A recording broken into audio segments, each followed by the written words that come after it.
माझ्या आजीकडे होती जादूची पोटली. पोटलीत होत्या रंगीबेरंगी बिया. कशाच्या? घेवडा, मेथ्या, मूग, वाल, गावरान, भेंडी, वांगी, गवार. आजीने पोटली खाली ओतली. तिथून सांडायची रांगोळी वळणदार लहान मोठ्या बियांची. आकाराने लहान मोठ्या बिया, आकाराने, वयाने आणि अनुभवाने सुद्धा. काहींनी कित्येक पावसाळे पाहिले असायचे, तर काही नवख्या अगदी मागच्याच तोडणीच्या. आजीच्या अंधाऱ्या पोटलीतून बाहेर पडताच डोळे चोळत, अंगाची राग झटकत, आपला तोल सावरत खडबडून जागा व्हायच्या. आजीची बोटं हळवार फिरायची त्यांच्यावरून माया लावल्यागत.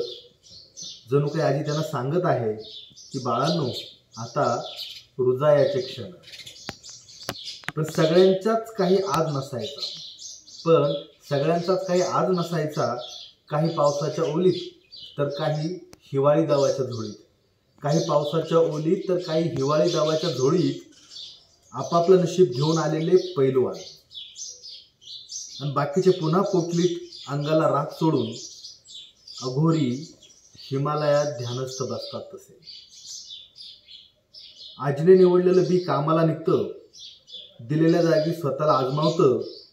किडा, मुंगी, वाळवी यांना चुकवत अंगाला ओल मिळताच हळवं होतं.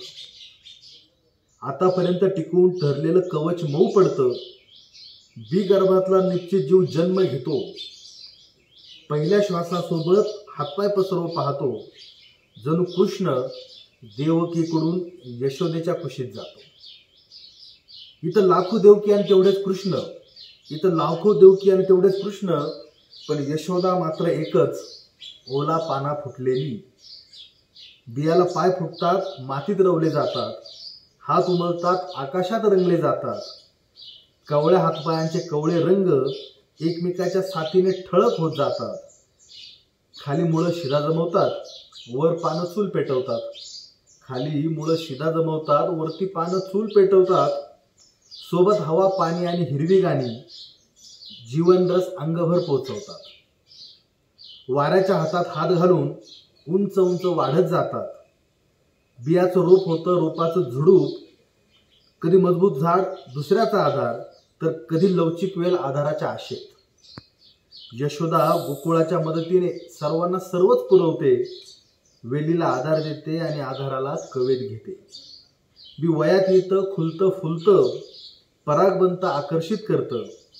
भुंगा येतो, मधमाशी येते, पोटभर पराग खाते, उडून जाते. बी हुशार असतं. माशीच्या पायाला पिशवीत पराग लपून बसतो. दुसऱ्या फुलावर जाताच नवा जोडीदार शोधतं. बी बनायच्या कामाला सुरुवात करतं. पहिला जीव जीवाचं खाणं, खाण्याचं कवच. बोंडाच्या, ओंबीचा, कणसाच्या शेंगेच्या सुरक्षित ओंजळीत पहुडलेलं अर्धकच्च मुरत जातं. पाणी जीवात सरत जातं. ऊन सावलीच्या थपडा खात बी पुन्हा भरत जातं. अर्धकच्च मुरत जातं, पाणी जीवातलं सरत जातं. ऊन सावलीच्या थपडा खात बी पुन्हा भरत जातं. यशोदा माईस तिला फक्त द्यायची सवय. एवढं मुबलक ओंजळीत टाकते, एकाच्या बदल्यात पसाभर देते. धसकट माईला, ताट गाईला, दाना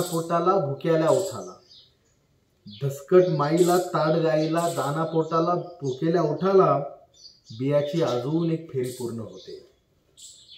रास भरून घरात बाजारात गेली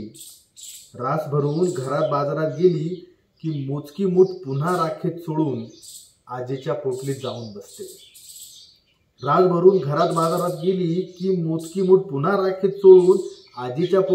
बसते. कशी?